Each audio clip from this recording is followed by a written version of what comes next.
இன்றைக்கி மத்தியானம் 2 மணி மாதிரியே இல்லை, ரொம்ப ப்ரீஸியாக ஒரு மாதிரி ஈவினிங் வைப்பில் தான் இருந்தது. மத்தியானம்னா நம்பவே முடியல. என்ன பண்ணலான்னா இன்றைக்கி தக்காளி தொக்கு வந்து பண்ணலான் இருக்கேன். எங்கள் அம்மா வந்து நிறையா தக்காளி வந்து வாங்கி வச்சுருக்காங்க. இதுக்கு வந்து நீங்கள் நாட்டு தக்காளி இல்லைனா பெங்களூர் தக்காளின்னு சொல்லுவாங்கள்ல, அது வந்து மிக்ஸ் பண்ணிக்கலாம். ஆனால் இப்போ எங்கள் அம்மா வந்து ஃபுல்லாக நாட்டு தக்காளி தான் வாங்கியிருக்காங்க.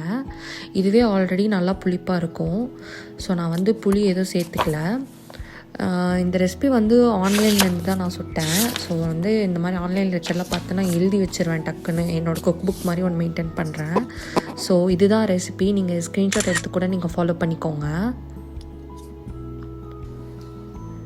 நெக்ஸ்ட்டு வந்து நம்ம ரஃப்பாக வந்து இந்த டொமேட்டோஸ் வந்து சாப் பண்ணணும். அதுக்கு வந்து என்னோடய கட்டிங் போர்டு எடுத்து நான் ப்ரிப்பேர் பண்ணிட்டேன். அந்த தக்காளியோட காம்பு இருக்குது இல்லையா, அதை வந்து நம்ம எல்லாத்தையுமே எடுத்து ரிமூவ் பண்ணி ஜஸ்ட் ஒரு 4 டைசஸ் மாதிரி கட் பண்ணி வச்சுக்கிறேன். சில பேருக்கு தக்காளி வந்து எப்படின்னு எனக்கு தெரில. ஆனால் தக்காளி சட்னி அப்படிங்கிறது வந்து என்னோடய கோ டு கம்ஃபர்ட் ஃபுட். ஏன்னா எங்கள் அம்மா வந்து சின்ன வயசில் நானே எங்கள் அக்கா சின்ன வயசில் இருக்கும் போது எங்கள் அம்மா வந்து ஒர்க்குக்கு போயிட்டாங்கன்னா லேட்டாக தான் வருவாங்க. சில தடவை 10-10:30 கூட ஆகிடும். ஸோ நைட் வந்து எப்படின்னா எப்பயுமே மாவு இருக்கும். எனக்கு வந்து ஒரு ரெசிபினா அது தக்காளி சட்னி தான்.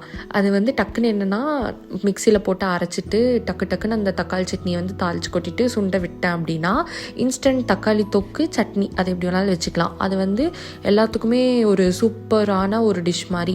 ரைஸ் கூட தொட்டுக்கலாம், சப்பாத்தி, தோசை. அதுவும் எனக்கு வந்து தோசை கூட அது ரொம்ப பிடிக்கும். இப்போ கூட கண்ணை மூடிட்டு ஒரு ஐலாண்டில் நான் விட்டுட்டு எனக்கு தக்காளி தோசை இருந்தால் மட்டும் நான் வந்து பொழிச்சுப்பேன். அந்த மாதிரி ஒரு டைப் நான். ஸோ இந்த தக்காளியை வந்து கட் பண்ணி இது முடிக்கிறதுக்கே ஒரு 20 minutes ஆகிடுச்சு. நெக்ஸ்ட்டு இந்த தொக்குக்கு வந்து ஒரு பவுடர் ரெடி பண்ணணும். ஃபெனுக்ரிக் கொஞ்சம் போடணும். அதுக்கப்புறமேட்டு ஒரு டேபிள் ஸ்பூன் வந்து கடுகு வந்து போட்டுட்டு நம்ம வந்து நல்லா பொடியாக அரைச்சி எடுத்து வச்சுக்கணும்.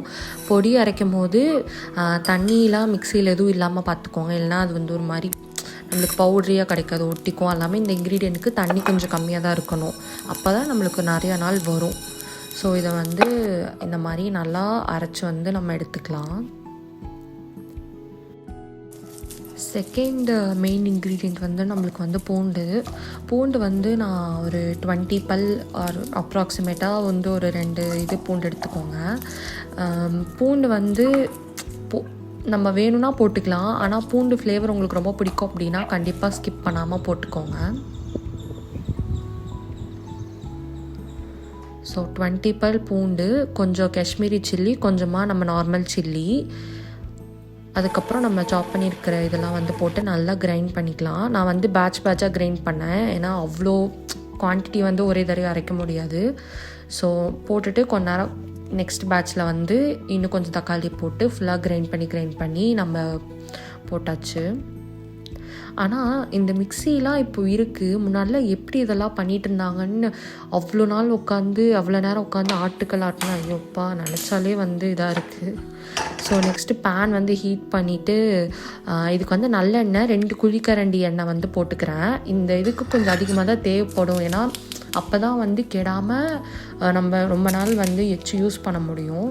ஸோ கருவேப்பிலை வந்து 2 கொத்து போட்டுக்கிறேன். போட்டுட்டு நம்மளுக்கு கொஞ்சமாக அந்த தாளிக்கிறதுக்கு கொஞ்சம் கடுகும், கொஞ்சோண்டு நான் வந்து எனக்கு ஜீரகம் பிடிக்கும், நல்லா கொஞ்சம் ஜீரகம் போட்டேன்.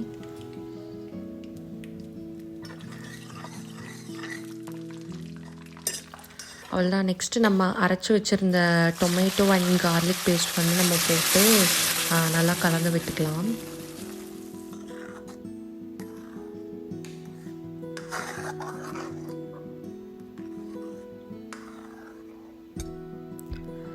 இந்த ரெசிபிக்கு வந்து நான் கல்லுப்பு தான் யூஸ் பண்ணியிருக்கேன். கல்லுப்பு வந்து ஒரு 1.5-2 ஸ்பூனு.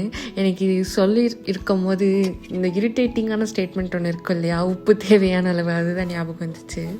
ஸோ அதை போட்டுட்டு கொதிச்சிருக்க நேரத்தில் சும்மா வெளியில் போயிட்டு எங்கள் 2 நாய்க்குட்டிங்களோட விளாண்டுருந்தோம். இவ பேர் பேபிமா, அந்த ஒயிட் வந்து குட்டிமா. ஸோ அப்பப்போ நடுவில் வந்து செக் பண்ணி கிளறி விட்டுகிட்டே இருக்கணும். அப்புறம் ஓரளவுக்கு ஆயில் செப்பரேட் ஆகும்போது நம்ம ஒரு பவுடர் பண்ணியிருந்தோம் இல்லையா, அந்த பவுடர் வந்து எடுத்து நம்ம போட்டு திருப்பி கிளறி விட்டுக்கலாம்.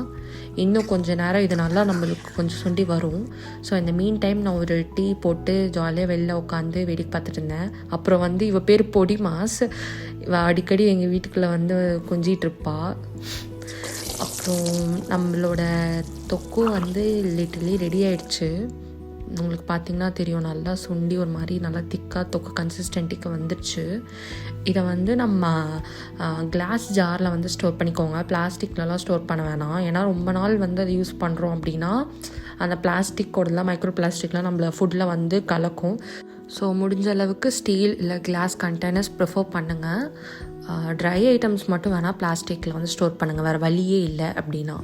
ஸோ இதை வந்து நான் கூல் டவுன் பண்ணதுக்கப்புறம் தான் நான் எடுத்து ஃப்ரிட்ஜில் ஸ்டோர் பண்ண போகிறேன்.